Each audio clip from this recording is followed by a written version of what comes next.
Say goodbye to high-calorie pizzeria pizza. Instead, make healthy pizza at home and save money and save calories all at the same time. Here to show us how to do it is health and wellness coach Tamara Jarrett. Thanks for joining us today. Thank you. So it's easy, but it all starts with the crust. Is that right? It does start with the crust. I absolutely love pizza. And for me, keeping a pre-made pizza dough in the freezer is the first step. They're about $1.99. You can get them at any supermarket, grocery store in the area. I also brought a couple examples for people who are gluten-free, and there's a spelt crust. And I also believe they have grain-free crust too, and you can always get more fun at home and make it from scratch. But keep it in the freezer. What I did is I cut the dough in half.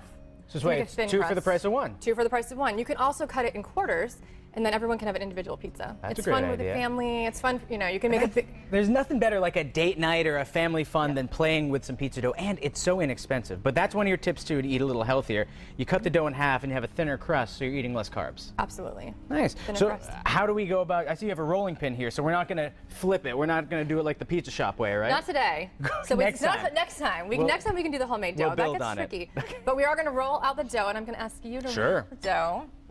And in the meantime, I am going to talk about toppings. Part of making a pizza healthy at home and affordable is using what you already have in your refrigerator. So if you've already made lasagna, if you've already made salads, and you have all this extra produce left in the refrigerator, go in and see what you have. Leafy greens are great. Sometimes people look at me and say, kale on a pizza, it's really, really great with a little bit of salt and some olive oil. I have Swiss chard, broccoli. These are really high in vitamin A, K, calcium, and folate. So you're also getting, I mean, you can't go wrong with a colorful pizza. And that's the thing, and the more you put on there, the better, and those things especially are pretty nutrient dense too. It's a lot of bang for your buck. Absolutely. So you're getting a lot of taste and a lot of nutrients, but not a lot of calories, which is really important. One of my favorite pizzas, which is not what we made today, but is potatoes, rosemary, and caramelized onions. Oh, and especially in this area, there's plenty of potatoes. So inexpensive, and yeah, you're getting some nutrients in there too, but that's probably, what, if this is $1, the potatoes, you're probably making a whole pizza for $3. Yeah. Something like that. Pretty cheap. Not bad. And then here we have the more traditional toppings, the toppings that people know and love, but yeah, you're right, it's more like what you have in the fridge. Yep. Onions, garlic. I mean, garlic, you could just have a pizza of garlic. I think that's the taste. Oh, you could do that. People wouldn't want to talk to you afterwards, but you could do it. It would be Exactly. so good. As long as you're enjoying the pizza. Now let's talk cheese, because one of your tips is to use different kinds of cheese, but also go a little easy on the cheese. Absolutely. So today I used a Parmesan cheese, and we'll sprinkle it on. It's really it's a little bit less cheese than normal, but the most calories in pizza come from cheese, and so a lot of pizzas that we buy are really dense on the cheese, and sometimes at the end of eating you're like, oh, It's heavy. that's a lot of dairy. So That's a lot of you dairy. could go with easy on the cheese. You could do a cheese-less pizza, which you can get really creative with spices and other flavors. Goat cheese is also another great low-fat option, as well as mozzarella cheese. You can also mix low-fat cheese with full-fat cheese. A lot of times they come in the bags you can get, and they're already pre-shredded for you, and you can mix them up. Feta cheese is also another great option. Really? I guess you can make a Greek pizza with some feta cheese on it. Lovely. Now, a lot of people load on the salt to pizza, but if you use herbs and spices well, you can kind of mitigate some of that salt. What herbs and spices do you like to throw on a pie? Today, I actually have mint. Mint on a pie? Yeah, that's going to be interesting. Sounds good to me.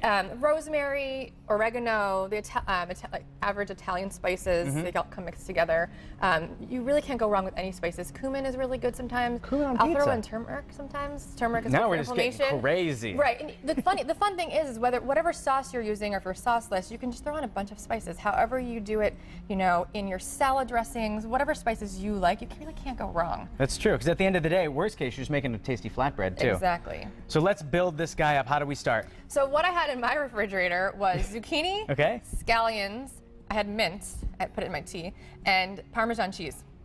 Easy. So what we can do, and there are a lot of recipes. You can go online, look at specific recipes. The pizza dough that I used this time is looks just like this in the freezer. You take it out. I put it in the refrigerator for a little while, but you do want it room temperature for about 15 minutes. It's easy to work with. And it's going to rise a little when you get it to room temperature. Absolutely. And there you go. And on the back, it tells you exactly how to put the oven to 450 or 500, 15 minutes. You usually want to cook it till it's golden brown. Okay. And you know, they always give you instructions on how much olive oil to use and how much. I just do whatever I like it. whatever I like. You can't do that obviously with just baking stuff, but pizza you can really do anything. Yeah, pizza's So, not a science. whoops. Pizza's an art. We're gonna get a little messy here. Fine by me. I also like messy in the kitchen. It's fun. So a little bit olive oil. And are we gonna rub it in? Yeah, rub it in. Go for it. Why not? It's also such a fun event and meal for kids. I was gonna say, if Ashley's watching at the home show right now, she's getting ideas for Saturday night right now to do with her kids. I know it. Awesome. So we have this, and now to start. Scallions. I pile the scallions on, and you can do as much or as little as you want. Some people are a little overwhelmed by scallions. Some people love a lot. So We have some zucchini here. and, yep, put the zucchini all around. So this is great because, you know, there's no tomato sauce in this either, and that can get expensive if you're buying tomato sauce in the store. It can. And one of the great things, if you have tomato paste and tomatoes, you can really make your own. I do a little bit of olive oil, garlic, peppers, put the paste in, put some tomatoes in, and you can really do anything. Yeah, we're gonna go with mint. So the mint doesn't go on yet. What would happen is we'd put this. In the oven. Let's put some more of this on. Oh, fine by me. You don't have to ask me twice. Fill it up. We put this in the oven first. We'd bake it till everything's golden brown. Golden brown, okay. Then the Parmesan goes on, and then the mint. Oh, and then do we finish it for a minute or so in the oven? Just No, let it it melt? all kind of melts together. I love it. And I'm gonna pop into the oven because Yeah, we have pop a in the finished oven. product right over here, which looks amazing. And you this can- is, yes? You can bake these on a. I happen to have a round pizza sheet from, you know, the Home Goods or wherever, and then you can do it on a regular cookie sheet too. Easy. And they don't look perfect, but they're But you know so what? Pizza's not delicious. supposed to look perfect. The only pizza that looks perfect is the pizza that's not really good for you. True. That's very true. Thank you so much for joining us today. I can't wait to dig in. It's a pleasure Definitely. having you here. Yeah, absolutely. Ahead on Massive.